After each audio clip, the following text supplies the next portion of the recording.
अनन्य दिव्यता और समृद्ध इतिहास की उपसाखी मां सम्मेश्वरी मंदिर।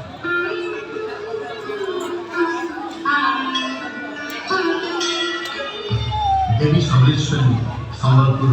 आराध्य देवी मां का नाम प्रख्यात संबलपुर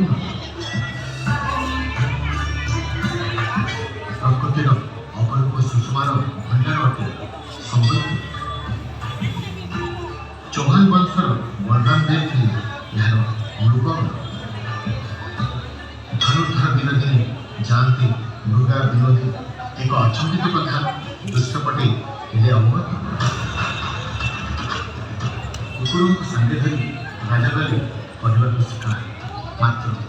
महानदी कूल घटिला एक बड़ा चमत्कार। देखिले राजा कुकुर को बुड़ाऊँच गोटे शशक देखिए आचंबित दृश्य राजा फटक महानदी बाबतटे थिला एक शिमिड़ी जे वृक्ष मूले अकस्मात शशक अंतर्ध्यान देखी चिंतामग्न राजा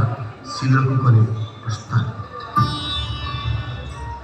निद्रा काले देखी राजा एक अद्भुत स्वप्न उजागर हो राजा बसिले तुरंत देवी सोमेश्वरी स्वप्न कहले नदी पक्ष रही गुमदर रोची मुई एवं ताहारी मध्य सेमिड़ी वृक्ष मूले मत कर स्थापन एथि मंदिर निर्माण कर स्वप्नादेश दे देवी अंतर्ध्यान है निद्रा तेजी देवी को जे भागे राजा सेमिड़ी वृक्ष मूले राजा देवी समलेश्वरी करले स्थापन शताब्दी शताब्दी धरी देवी होती आसीन स्वप्नादेश अनुरूप राजा आरंभ मंदिर निर्माण मात्र समस्त उद्यम कैराजी बंड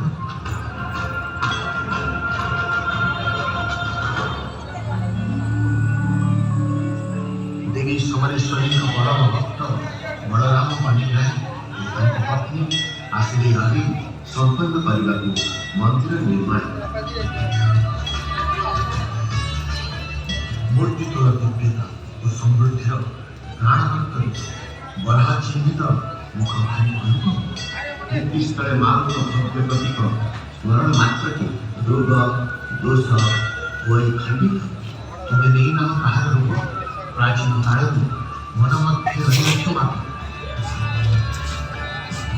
हे देवी सोमेश्वरी अटल शांति प्रभावी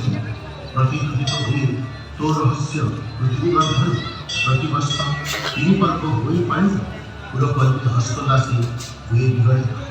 हस्ते भरी पुष्पांजलि सर्वपुरवासी माँ पर्परे माती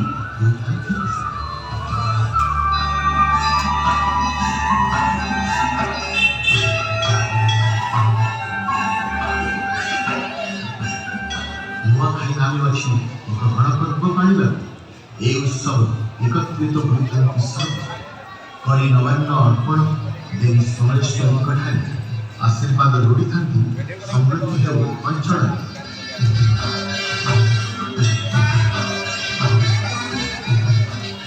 महाविश्व संक्रांति मृत्यु कथा सभी सावित्री कथा स्मरण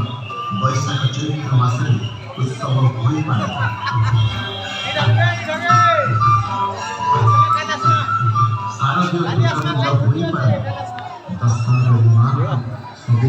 प्रसन्न देवी समलेश्वरी महालया दिन भ्रमणमुखी विषय दियंती दर्शन गंगा स्नान समय पुण्यबल देखी भ्रमणमुखी विषय सफल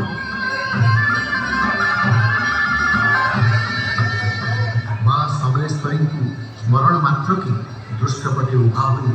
समृद्ध इतिहास जय जय माँ समलेश्वरी दया कर माँ तू सब